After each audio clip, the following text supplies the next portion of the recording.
和音の調べ朗読チャンネルこのチャンネルは元声優のカズネが名作、人気の童話、小説などを朗読するチャンネルなんだよね。そうね。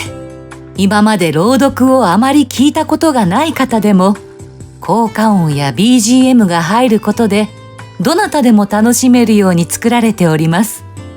だよな。めちゃくちゃ楽しいんだぜ。もし少しでも興味がある方はこれからもたくさん朗読していくからの忘れずにチャンネル登録してから聞いてくださると大変嬉しいです。それではいってらっしゃい。秘密の花園バーネット第23章1魔法。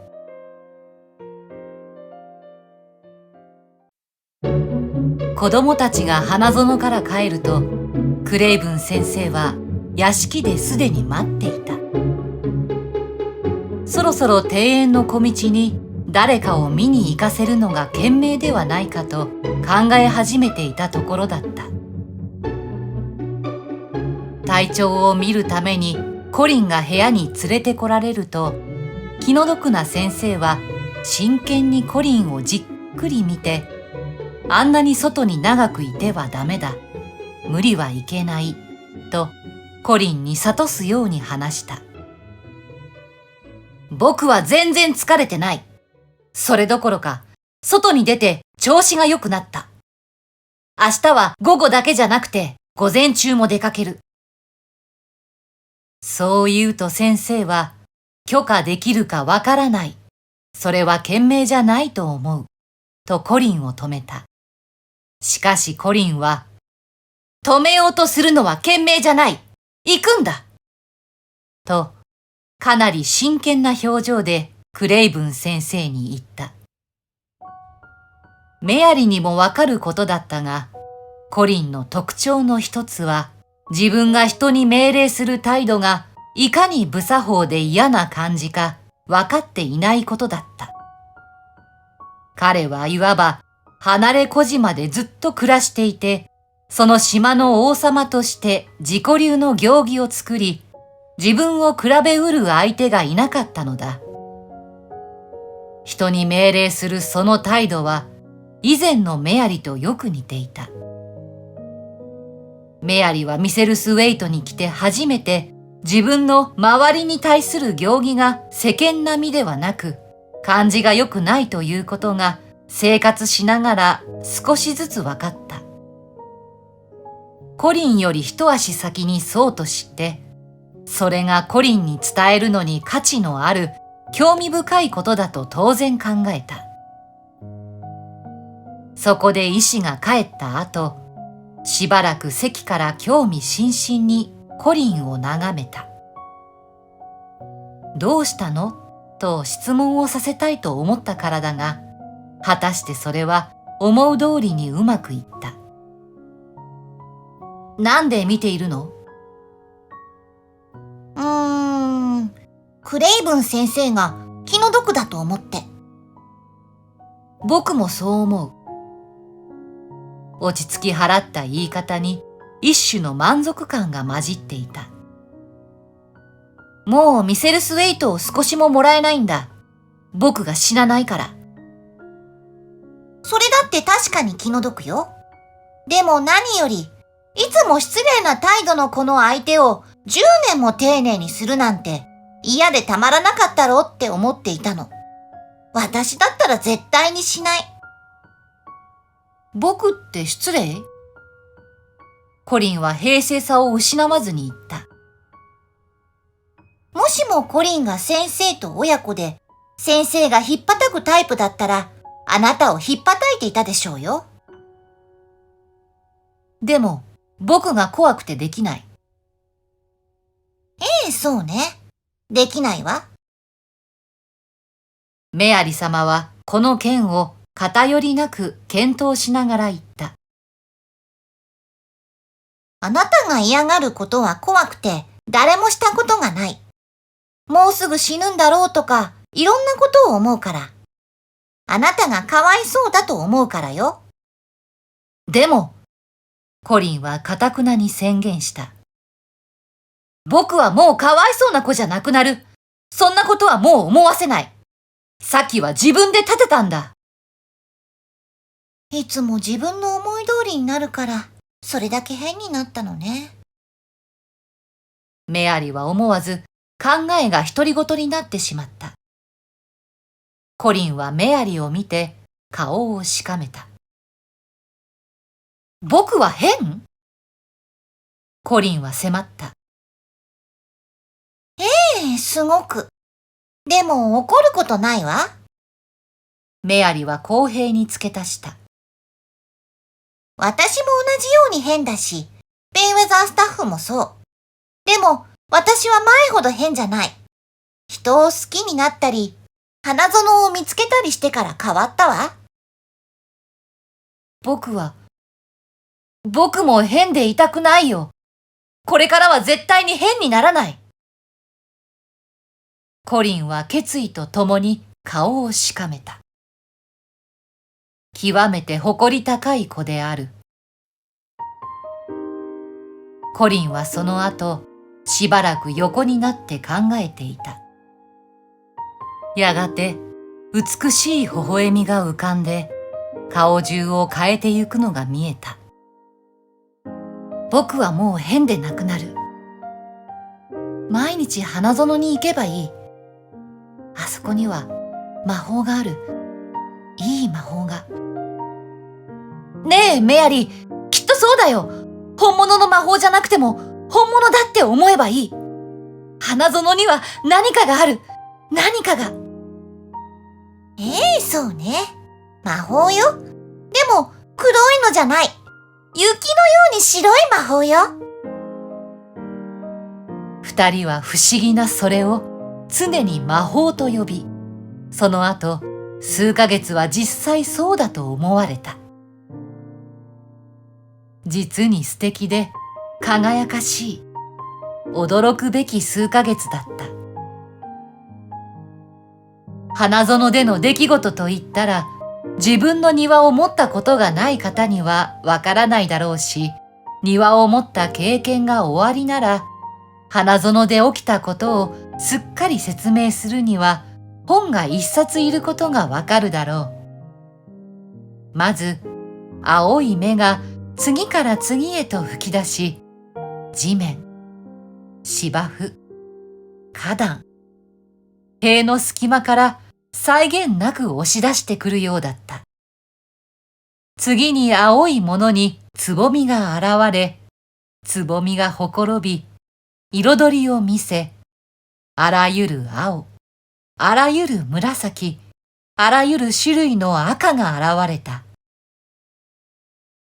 かつて幸福な時代に、ありとあらゆる隙間や穴や隅っこに花が託し込まれていた。そう仕込まれる様をベンウェザースタッフは目にしていた。ベン自身、塀のレンガの間からモルタルをかき出して土が入るポケットを作り、素敵な這う植物たちが生えていけるようにした。草の中からアイリスと白百合が束になって立ち上がり、緑のあずまやは青と白の花からなる驚くべき長槍の大群で満ちていた。それは背の高いヒエンソウやオダマキやカンパニュラである。奥様のお気に入りだったんだ。本当に。ベンウェザースタッフは言った。青空に伸びていくもんが好きといつも言っていた。だが、地べた見下ろすような人じゃない。そんな人じゃなかった。あの方は土も大好きだった。だけども、青空はいつも嬉しそうだからって。ディコンとメアリがまいた種は、妖精に世話をされたのかと思うほどよく育った。色とりどりのサテンのようなケシが大勢で風に踊り、花園に何年も住んできた花たちに陽気に抗っていた。花園に長年いる古株たちは率直に言って新米たちがどうやって来たのか不思議がっているようだった。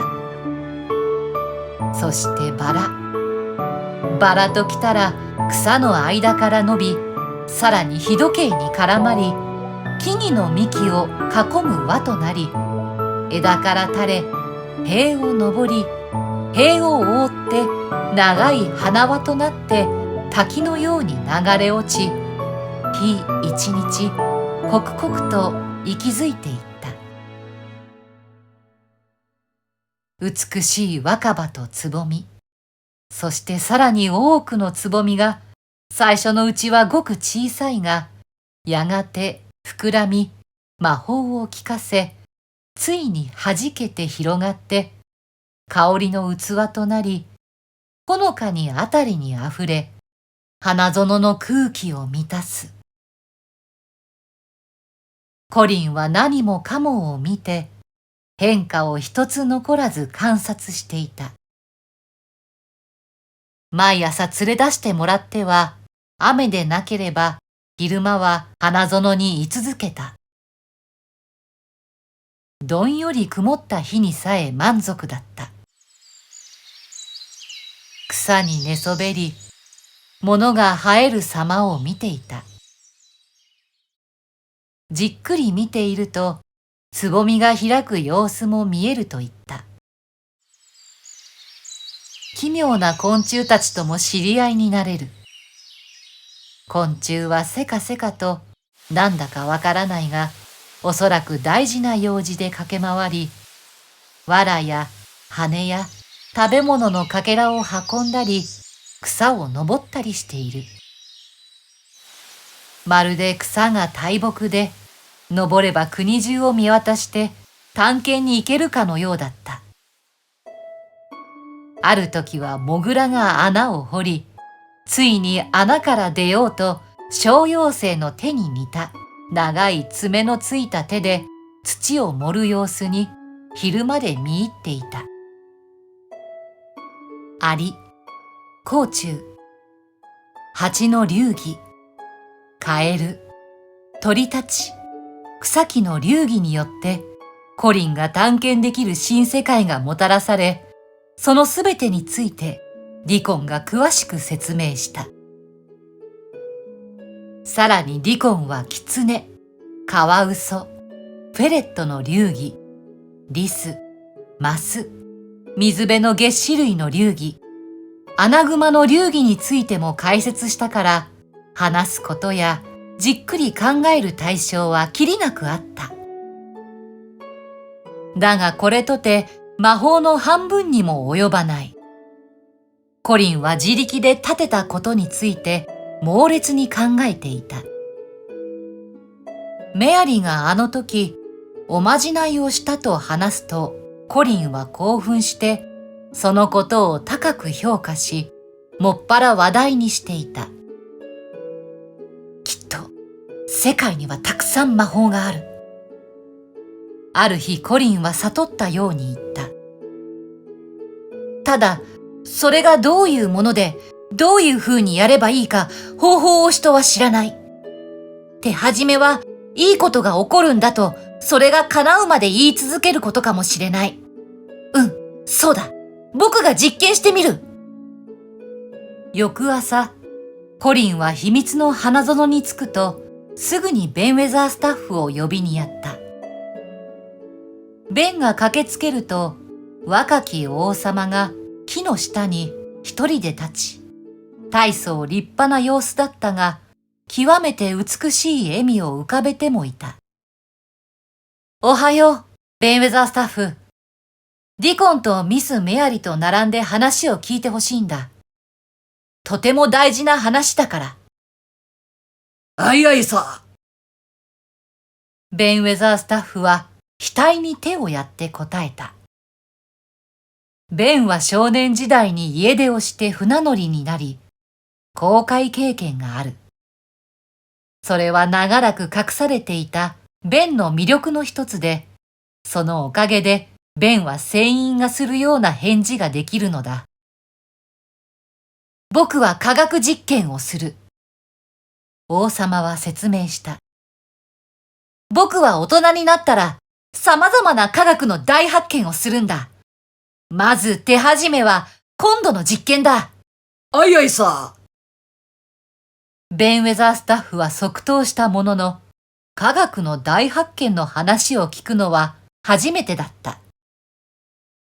それはメアリにも初耳だったが、メアリはこの段階でうすうす分かってきていた。コリンは確かに変わっているが、たくさんの珍しいことについて広く読んでいて、なぜか大変説得力がある。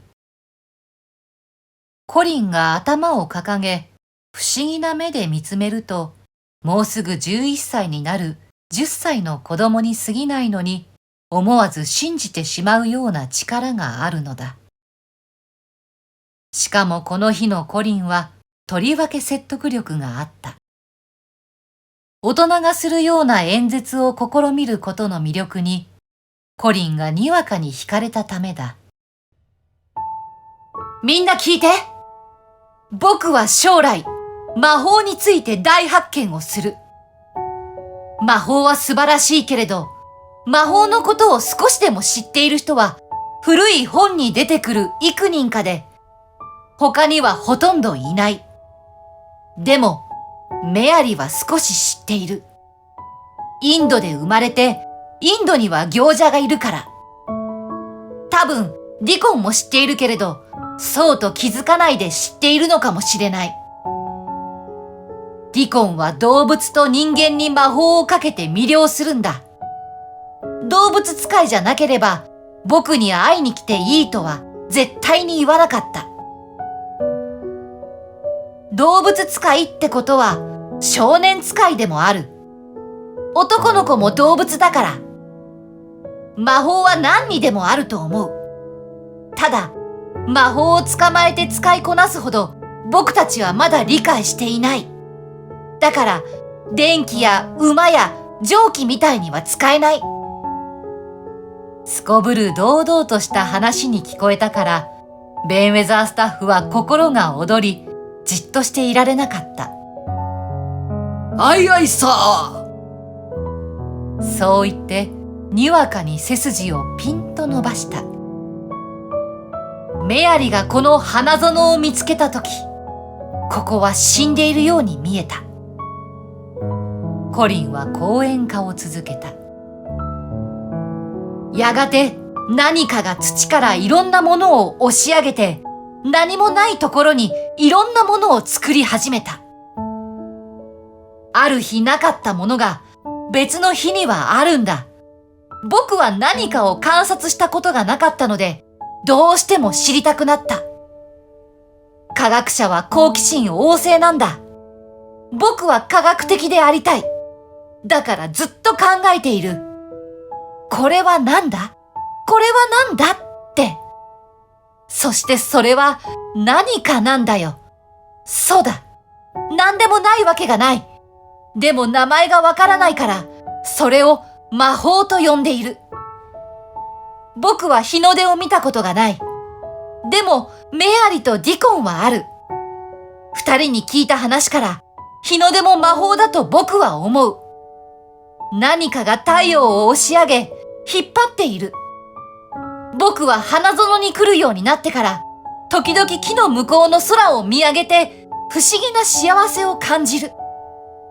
胸の中で何かが押したり引いたりして、息を早くさせているみたいに、魔法はいつもあらゆるものを押したり引いたりして、何もないところに何かを作り出す。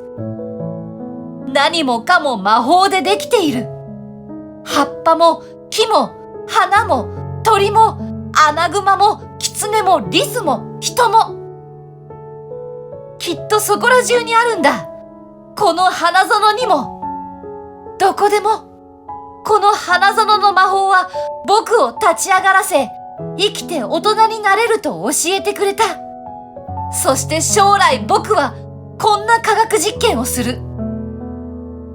魔法を手に入れ、自分に取り込み、僕を押したり引いたりして丈夫にしてもらう。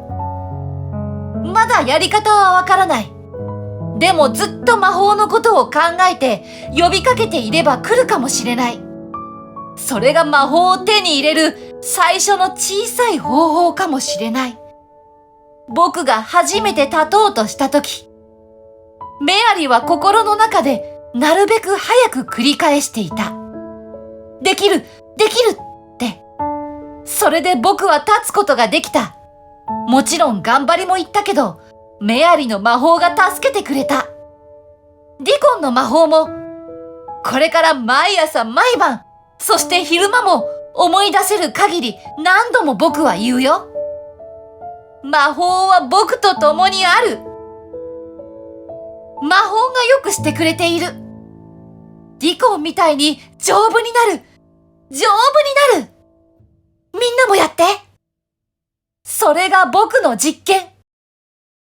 手伝ってくれる？ベイウェザースタッフ。